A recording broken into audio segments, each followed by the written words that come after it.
Hey Chiefs Kingdom, thanks to everybody who clicked on this video. I do appreciate it, but if you haven't subscribed already, or maybe it's your first time, I encourage you to do so. Why? Because we cover the latest Chiefs news, rumors, and a whole lot more here on the Chiefs Report. I want to get to 10,000 subs by the end of 2020. We're at like 8,350 right now, so we can get there with your help. Just hit that big red subscribe button and get subscribed to the channel. On today's show, we got the latest Chiefs news and rumors coming up right now.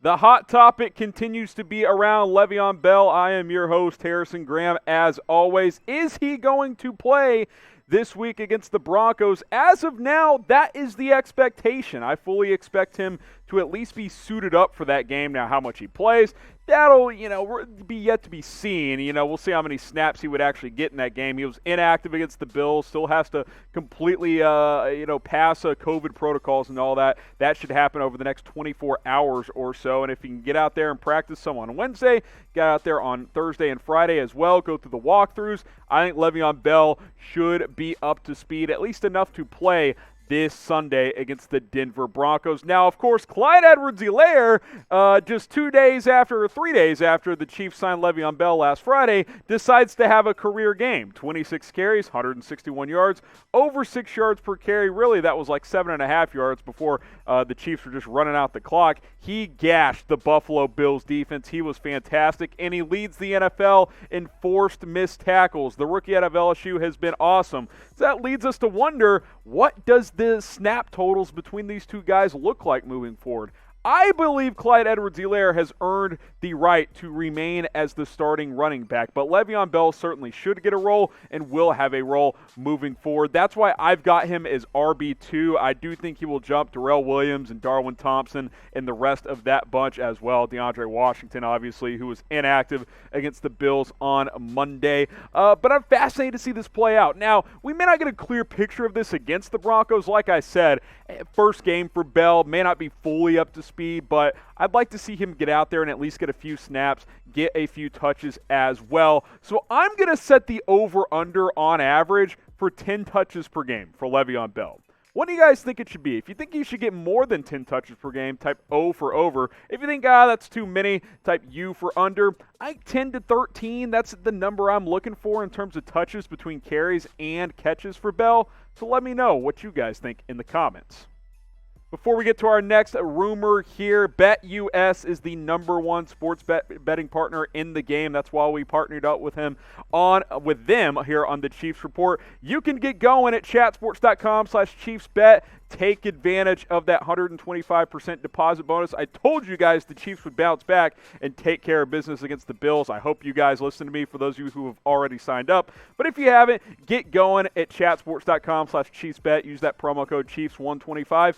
And big game this week, Chiefs 10-point favorites against the Broncos. The over-under is set at 48, kind of like the under again. That's been the play for the most part this year with the Kansas City Chiefs. So go get going with BetUS. And for new customers only, we still got you covered with Chiefs jerseys through the end of the month. So if you've been on the fence, if you haven't signed up already, once you deposit and place your first bet, email us, chiefs@chatsports.com. We'll hook you guys up with a brand new Chiefs jersey. Again, this applies to new customers only. So you deposit at BetUS, place an actual bet, and then email us, chiefs@chatsports.com. This promo deal through the end of the month. So take advantage and get yourself a free Chiefs jersey after you get going with BetUS. Now, this is certainly an idea. Fansided strikes again. Trade for Dwayne Haskins. Check out this headline. The headline from Fanatics was, Haskins would give the Chiefs a reliable backup quarterback.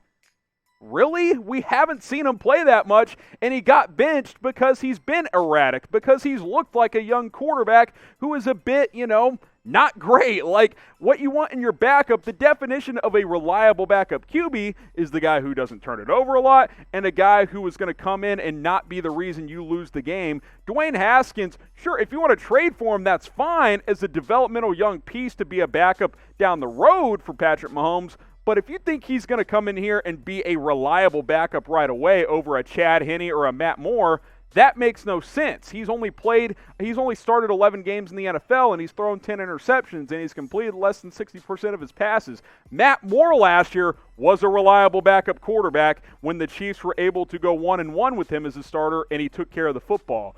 Who the hell knows what Dwayne Haskins is? Obviously, his upside is higher, but if you want to trade for him, it's not because it gives you a reliable backup right now. Maybe he develops into a piece who's a reliable backup down the road, and you can trade him for higher value or something like that, but this makes no sense. The headline's garbage. Reliable backup QB is not a second-year player who's already been benched twice, basically. That makes no sense. So trading for Haskins doesn't make sense in the first place. Definitely doesn't make sense for the idea of him being this reliable backup. No, I don't want Dwayne Haskins, especially if you think he's an upgrade at backup, because he just isn't. Name a player the Chiefs should trade for, not Dwayne Haskins. That's my answer. Let me know, though, any realistic player that makes some sense, probably a defensive player, maybe an offensive lineman. Who should the Chiefs trade for before the trade deadline in a couple of weeks? Should the Chiefs bench Charvarius Ward? I'm not there yet because he's done enough good within his time in his Kansas City. Past 2 games, hasn't been good. There's no doubt. Got torched by the Raiders. Wasn't great last night against the Bills. He was better, but the weather was also worse. So the Chiefs and Ward certainly benefited from that. But I do think that his play has dipped in recent weeks since he's returned with that fractured hand. This was the snap count against Buffalo. Breeland and Ward played all 50 defensive snaps. Rashad Fenton, who's actually been really solid this year, only played in 27 snaps. Got some nickel reps there as well.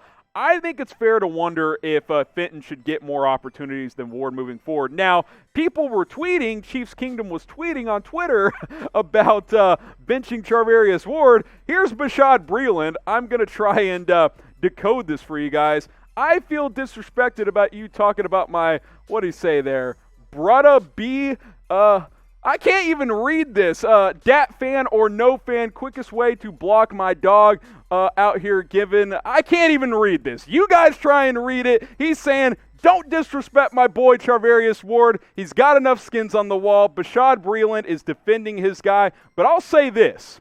Rashad Fenton has outplayed Charvarius Ward this year. By the way, L'Jarius Sneed has been the best corner on this team before he got injured. I think when he returns, he's probably going to start over Ward because he was that good. But I'm not ready to bench Ward. Keep Fenton at nickel for now. I think Ward will continue to get back and get better from that broken hand. Bashaud Breeland's not having this slander at all, and I had to bring that to your guys' attention on the Chiefs report. I will say this, though. Got to play better because he got absolutely torched by Henry Ruggs a couple of weeks ago, and he was not very good against Buffalo either.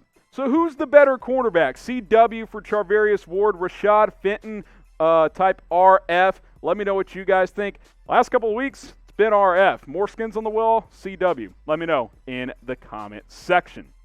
Now, our last story here, we'll get to it in just a second. But first, let's get a Chiefs hat on sale for up to 30% off at chatsports.com/Chiefs hats. That link will be in the comments. It'll be in the description. Tons of different hats are available just for you guys, including some new ones as well. And yes, we still got some Super Bowl 54 champions hats as well. Chatsports.com/Chiefs hats. That link is in the comments. It's in the description. You guys can pick out your favorite one. Like I said, a lot of these are up to 30% off. So go ahead, shop today. Chatsports.com/Chiefs hats. Pat Mahomes can get whatever hat he wants for free because the guy continues to ball out. He's just setting records. Fastest quarterback in history to reach the 90 touchdown pass mark, breaking the record by Dan Marino. Only got there 3 games faster, was able to do it in 37 games. Marino, it took him 40 games. Look, I mean, the guy's going to set records. He's set a bunch already. He's going to continue to do that. I think there's a decent chance he will have the most touchdown passes ever by the time he hangs them up 15 years from now, whenever that ends up being. Look at the career numbers in 37 games. 11,111 passing yards. That's not a typo. 11111. 91 touchdowns, 19 interceptions. That's a pretty good ratio. That's 4.5 touchdowns for every pick. He's fantastic. He continues to ball out. Quietly had a really efficient game against the Bills. He is the best quarterback in the NFL for a reason. Look for him to continue to smash some NFL records. Will Patrick Mahomes finish his career number 1 in touchdown passes? Type Y for yes, type N for no. Maybe it's a little early, but I think there's a pretty doggone good chance. Let me know what you guys think in the comment section. On his way to having another great year, 15 touchdowns, 1 interception through 6 games. He's on pace for, quick math here, about 42 touchdowns and 3 picks? That's pretty damn good. We'll see if he can keep up that ratio there. But, look, I'm just glad this guy is here for the long haul, 10-year contract extension this offseason. Look for Mahomes to continue to get into the record books because that's what he does as the Chiefs quarterback. I'm Harrison Graham. We're signing off here on the Chiefs Report. Got a little off the rails today. More videos coming up this week, so make sure you are subscribed and turn on notifications.